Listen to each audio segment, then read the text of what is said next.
আসসালামু আলাইকুম সুপ্রিয় দর্শক, কেমন আছেন সবাই? আশা করি সবাই অনেক ভালো আছেন। আলহামদুলিল্লাহ আমিও অনেক ভালো আছি। তো আজকে আপনাদের সাথে গরুর কলিজা ভুনা রেসিপি শেয়ার করব। তো চলুন শুরু করা যাক। তো আমি প্রথমে কলিজাগুলোকে পিস পিস করে কেটে নিয়ে পরিমাণ মতো পানি দিয়ে ফ্রাই প্যানে বসিয়ে দিয়েছি। বসিয়ে দেওয়া তারপরে আমি লবণ দিয়ে এটাকে জালে বসিয়ে দিয়েছি। এটা 7-8 মিনিটের মতো জাল করে নিব এর ভিতর থেকে ময়লাগুলো বের হওয়ার জন্য। দেখুন এর ভিতর থেকে ময়লাগুলো অলরেডি বের হয়ে এসেছে। এখন আমি এটাকে নামিয়ে নিব। এটা বেশিক্ষণ এখানে জাল করা যাবে না, জাস্ট ময়লাগুলো বের করার জন্য 5-6 মিনিট করে নিলেই হবে। তো দেখুন এটাকে আমি জাল করে নেওয়ার পর এটা থেকে আমি আরও কয়েকবার ধুয়ে নিয়েছি। ধুয়ে নেওয়ার পর এটার উপরে যে শক্ত একটা প্রলেপ থাকে সেটাকে আমি উঠিয়ে নিচ্ছি। প্রত্যেকটারই উপরেরটা আমি এটাকে উঠিয়ে নেব। তো এটা সবগুলো আমি উঠিয়ে সুন্দরভাবে করে উঠিয়ে নিয়েছি। এটা যদি না ওঠানো হয় তাহলে কলিজাটা শক্ত হয়ে থাকে, খেতে তেমন ভালো লাগে না। তো এটা আমি বেছে বেছে প্রত্যেকটারই এগুলো আমি ছাড়িয়ে নিচ্ছি। তো দেখুন আমার এগুলো ছাড়ানো শেষ হয়ে গেছে। এখন আমি এটাকে আবারও ধুয়ে নিয়ে এটাকে রান্নার জন্য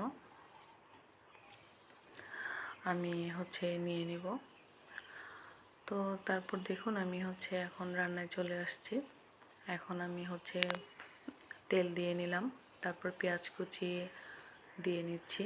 আমি এটা রান্নার জন্য প্রথমে পেঁয়াজ বেরেস্তা করে নিব, যার জন্য পেঁয়াজগুলোকে আমি সুন্দর করে ভেজে নিচ্ছি, একদম বাদামি আঁচে ভেজে নিব।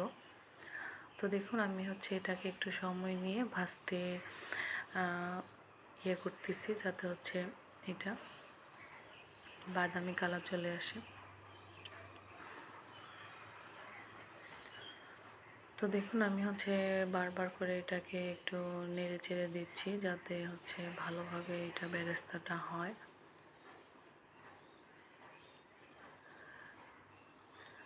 দেখুন এখন আমার বাদামি কালার চলে আসছে,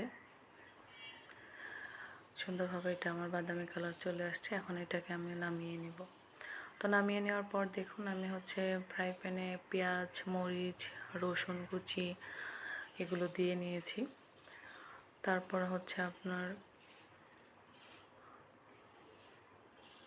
এখন আমি গোটা ডালচিনিটা ব্যবহার করেছি, আর বস যেটাকে বলে, আমার গরম মশলার গুঁড়ো করা আছে, তারপর আমি এটা দিয়েছি।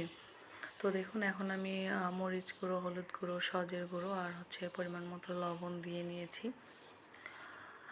তারপর আমি এখানে আদা বাটা, জিরা বাটা, রসুন বাটা আর চীনা বাদাম বাটা যেটা, সেটা দিয়ে নিয়েছি।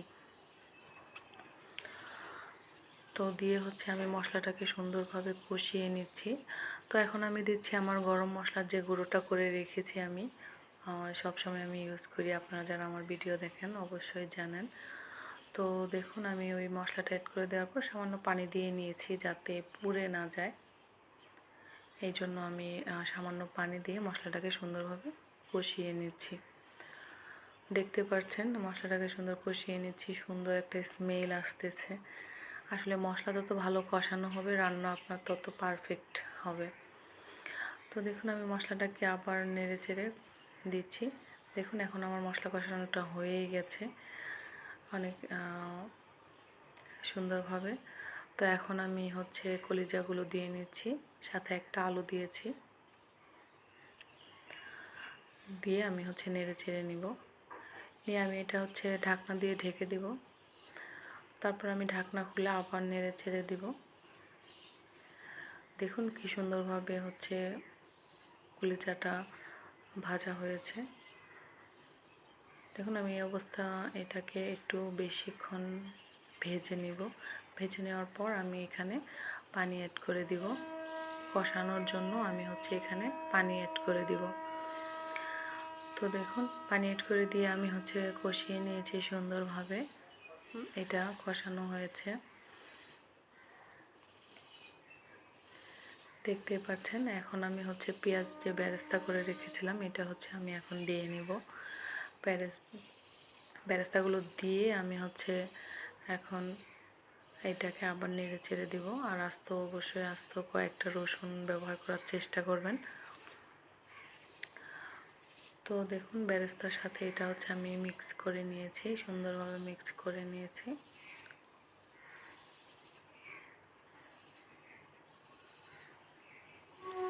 তো এখন আমি ঝোলের জন্য পানি অ্যাড করে দিব। ঝোলের জন্য ফাইনালি দেখুন আমি পানি অ্যাড করে দিয়েছি। এখন কষিয়ে নামিয়ে নিলেই রেডি কলিজা ভুনা।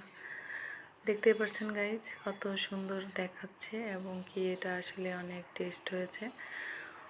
দেখুন আপনাদের দেখিয়ে দিচ্ছি কেমন হয়েছে। এটা দেখতেও যেমন লোভনীয়, খেতেও